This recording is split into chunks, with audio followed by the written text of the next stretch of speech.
E aí galera, tudo tranquilo? Aqui é o Wanderson A7 do canal Química Tunai. Eu vou falar para você agora sobre classificação dos ácidos inorgânicos, aqueles ácidos da teoria de Arrhenius.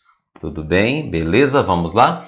Quando se fala de classificação, a primeira coisa que a gente tem que definir é um critério para isso. Confere, tudo bem? E quais são os critérios que a gente utiliza para classificar um ácido? Então, eu vou falar de 5 critérios para vocês. Vamos começar? Olha lá. Primeiro critério é bem fácil, bem tranquilo mesmo. O primeiro critério tem a ver, sabe com o quê? Com a presença de oxigênio na formulinha. Olha que bonito.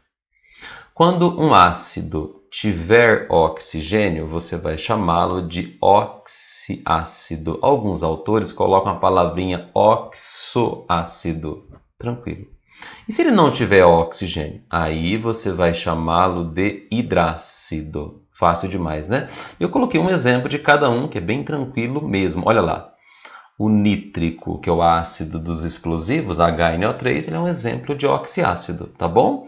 O clorídrico do seu estômago, certo? Você percebe que não tem oxigênio na fórmula, óbvio que ele vai ser um hidrácido. Muito fácil. Tudo bem? Beleza?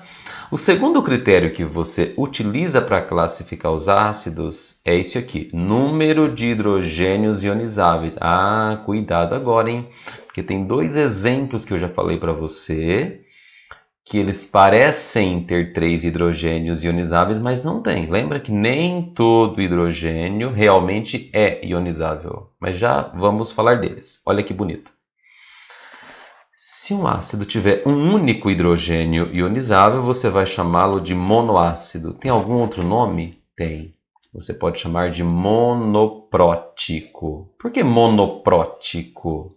Porque o H+, que todo ácido libera, pode ser chamado também de próton. Por isso, monoprótico ou monoácido. Tudo bem? Se você perceber 2 hidrogênios ionizáveis na sua fórmula, você vai chamá-lo de diácido ou diprótico. E se tiver 3? Você chama de triácido ou triprótico. Se aparecer 4, você vai chamar de tetrácido ou tetraprótico. Muito fácil. O professor quer exemplo disso. Vamos lá. Olha que bonito. Esse é o ácido nitroso. Quantos hidrogênios? Um só. Esse é o ácido sulfuroso. Quantos hidrogênios você está vendo? 2. E os 2 ionizam, tá bom? Esse é o da Coca-Cola, que a gente já falou um pouquinho dele. Quantos hidrogênios ele tem? 3. Ele ioniza, ele produz 3 hidrogênios por fórmula. Poderia dizer, professor, que ele ioniza em 3 etapas? Ótimo, poderia sim, perfeito. Um exemplo com 4. Esse é o ácido pirofosfórico, que ele ioniza em 4 etapas. Tranquilo? Beleza? Atenção agora. Você lembra dessa formulinha aqui? Eu lembro que você falou, Wanderson, que o H3PO3 tem 3 hidrogênios na fórmula, mas só 2 ioniza. Ele é diferente, a estruturazinha dele. Então, esse cara que você está vendo é classificado como diácido, não como triácido. Fechou? Mas eu me lembro que você falou de uma outra exceção. Isso, eu acho que é essa aqui. H3PO2 parece ser um triácido. Ele é? Não. Porque se você consultar o desenho dele, que eu já mostrei, o H3PO2 tem um único hidrogênio grudado em oxigênio. Então ele ioniza uma vez só. É só isso. Acabou. Ele é monoácido. Então atenção para esses 2 exemplos diferentes, né?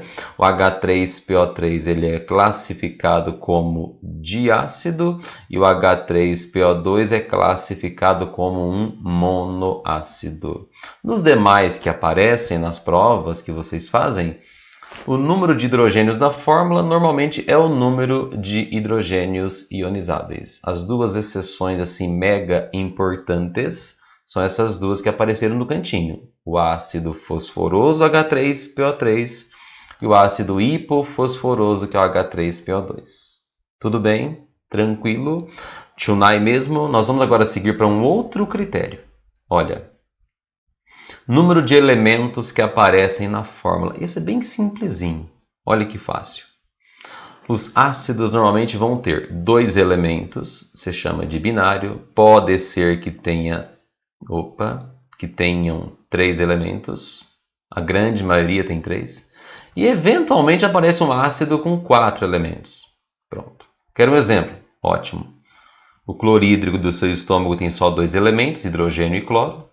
O cianídrico do Hitler tem 3 elementos. O ciânico tem 4 elementos. Fácil, né? Entendeu? Beleza? Então, ou é binário, ou é ternário, ou é quaternário. O critério volatilidade. O que é isso, professor? Volatilidade está relacionada com a vontade de evaporar, capacidade de evaporação. Tudo bem? Tendência de evaporação. Olha que fácil. Existem ácidos que você classifica como volátil. Quando que ele é volátil? Quando o ponto de ebulição for um valor baixo. Tudo bem? Normalmente esses caras à temperatura ambiente já são gasosos, normalmente. Tudo bem? Quando os pontos de ebulição são mais altos, você vai chamar de um ácido de que tipo? Fixo. Chunai, entendeu o que eu disse? Me dê exemplos, professor. Vamos lá. HCl é um ácido que a temperatura ambiente já é gasoso. É uma molécula bem pequena, certo? Pesa 36,5, tá bom? Uma molécula muito leve, então o ponto de ebulição é bem baixo, tranquilo? Mas ninguém vai ter que decorar ponto de ebulição. Normalmente as questões te dão informações, dicas de como você saber seus pontos de ebulição. Não é para decorar, não é essa a ideia. Beleza? Olha esse exemplo. O das baterias de automóveis, que é o ácido sulfúrico, tem um ponto de ebulição perto de 330 graus. Pô, é bem alto, ele é líquido nas condições ambientes. Não tem uma tendência gigantesca de evaporação. Então, quando fala de volatilidade, os ácidos menores, mais leves, são voláteis. Os ácidos mais pesados se chama de não voláteis ou fixos. O que é volátil, professor? Volátil é o contrário de vem cá, sobrinho? Não. Volátil quer dizer que evapora fácil. Tudo bem? Tranquilo? Atenção para esse esqueminha que ajuda vocês em alguns exercícios. Olha isso.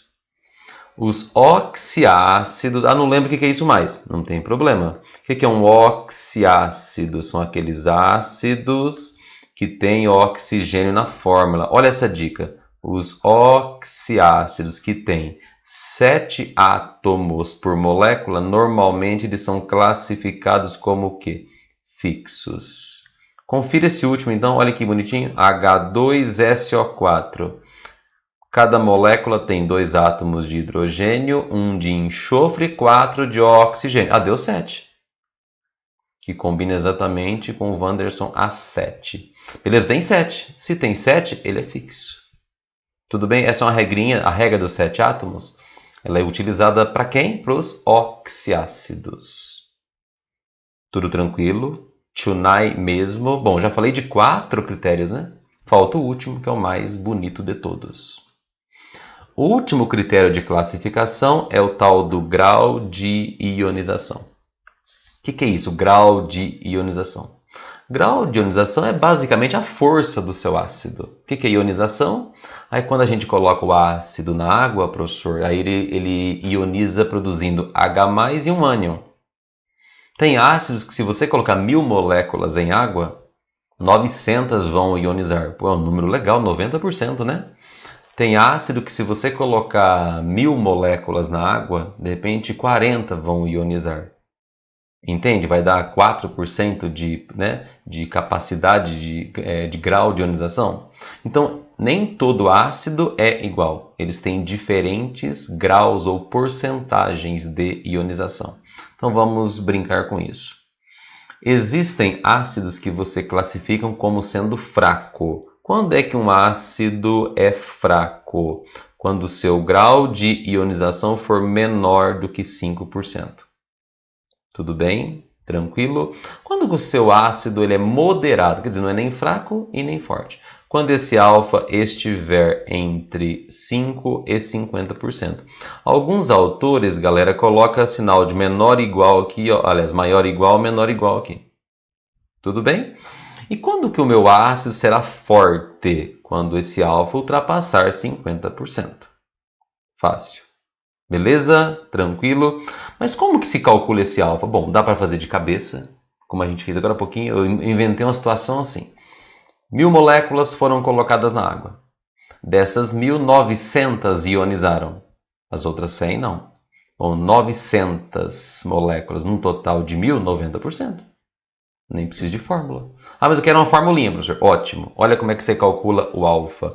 Você divide o número de mols ou de moléculas que realmente ionizou pelo número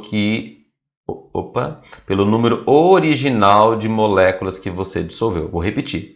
É o número de moléculas que realmente ionizam pelo número de moléculas total. Pode ser pensar em número de moléculas ou em número de mols, daria na mesma. Tudo bem? Beleza? Um aviso, esse alfa, se você usar essa formulinha, ele não vai sair na forma de porcentagem, vai dar um número decimal, por exemplo, 0,2, 0,5, 0,8, né? Só que você sabe de matemática básica um pouquinho, não é verdade? Se der, por exemplo, um alfa de 0,8, 0,8 é 80%.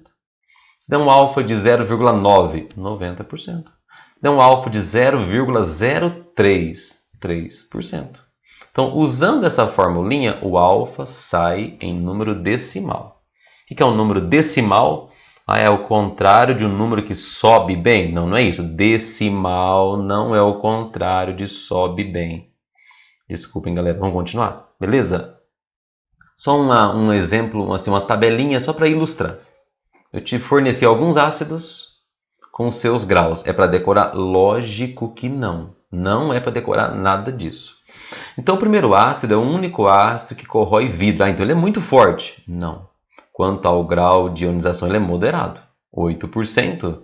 Está entre 5 e 50, ele é moderado. O do seu estômago, olha que alfa, de 92%. O cianídrico, que é fraquíssimo, mas extremamente letal, não é verdade? Olha a mixaria que é o grau de ionização dele. O sulfúrico, 61%, e o da Coca-Cola não chega a ser forte, percebeu? É um ácido moderado com alfa de cerca de 27%.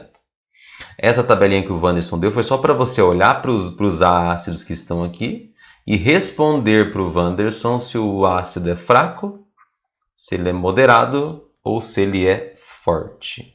É isso. Tudo bem? Agora tem um probleminha. Tem situações nas suas provas de vestibular, de Enem, de processo de avaliação seriada, que não te dá o alfa. Não dá nem dicas do alfa. Mas eu faço o que daí, professor? Aí tem esqueminhas fáceis de como você desconfiar se o cara é muito fraquinho, se ele é mais ou menos moderado, ou se ele é um ácido do tipo Wanderson, ou seja, forte. Tudo bem? Vamos ver como é que é esse esqueminha? Olha isso.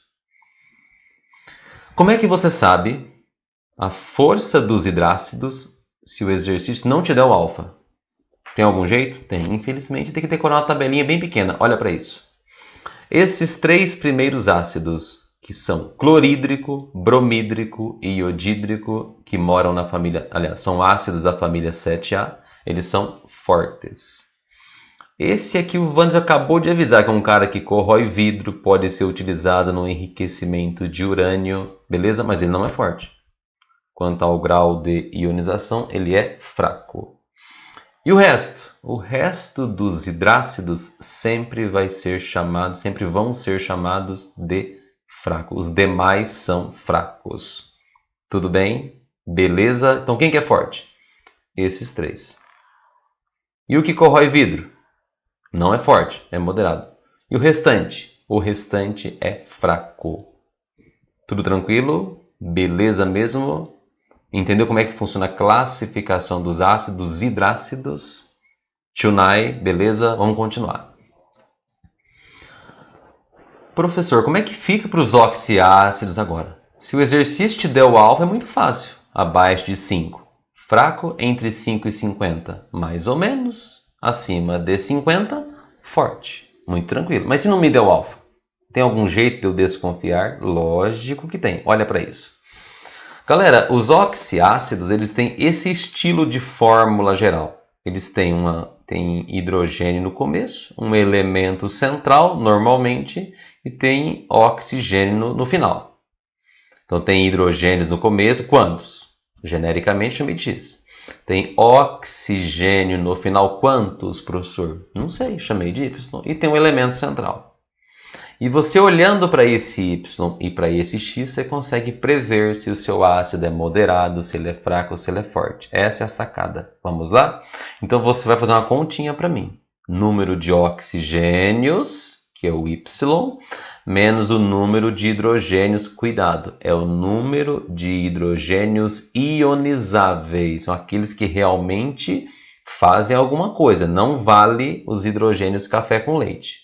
Tudo bem? Beleza? Então vamos lá. Quando você faz essa subtração, número de oxigênios menos número de hidrogênios.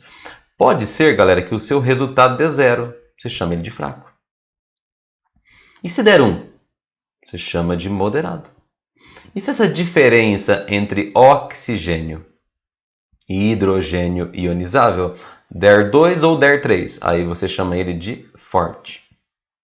Tudo bem? Alguns livros mais antigos, alguns autores mais antigos, diziam que se desse 3 era muito forte. Hoje a tendência é que se use fraco quando a subtração dá 0, moderado quando a subtração dá 1 e forte quando essa subtração der 2 ou 3. Eu só vou te avisar rapidão sobre uma exceção mega importante. Quer ver? Eu sei que aluno não gosta dessa palavrinha exceção, o Anderson também não gosta. Mas vamos fazer o seguinte, ó, eu vou rabiscar aqui, ó. H2CO3. Conhecem esse cara? Esse é um ácido que está presente nos refrigerantes. Qual o nome dele, professor? Só para curiosidade. Não fiquem preocupados quanto ao nome ainda, que o próximo vídeo dessa sequência vai ser sobre nomenclatura de ácido, tá bom? O nome dele é carbônico. Se você fizesse a regrinha aqui, número de oxigênios menos número de hidrogênio, o que daria? Ué, professor, 3 oxigênios menos 2 hidrogênio dá 1. Esse cara deveria ser moderado. Verdade, mas ele não é. Esse ácido carbônico aqui, por ser um ácido bem instável, ele se decompõe facilmente, você classifica ele como sendo fraco. Então é uma exceção importante nesse item. O carbônico parecia ser moderado pela regrinha, mas ele foge à regra. Ele é um ácido classificado como fraco. Tudo tranquilo? Beleza? Se eu invento para você um tal de ácido perclórico, não se preocupe com o nome ainda, tá? Olha esse cara aqui. HClO4. Faça aquela continha. Quantos oxigênios ele tem? Tem 4. Quantos hidrogênios ele tem? Não estou vendo nada aqui, professor. Então tem um escondidinho aqui. Opa. Pronto. Se você fizer a continha 4 menos 1, eu acho que dá 3. Portanto, esse ácido perclórico ele realmente é forte.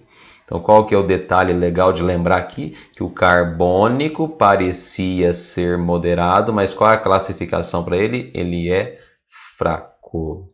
Beleza? Conseguiu entender mesmo, galera? Se você entendeu, se você gostou da ideia, eu gostaria que você desse um like. Beleza? Compartilhe onde você puder. Inscreva-se no canal Química Tunai. E também, se você quiser, coloque lá sua sugestão de um próximo assunto, sugestão e alguns comentários. Fiquem à vontade. Grande abraço, valeu, galera, até a próxima.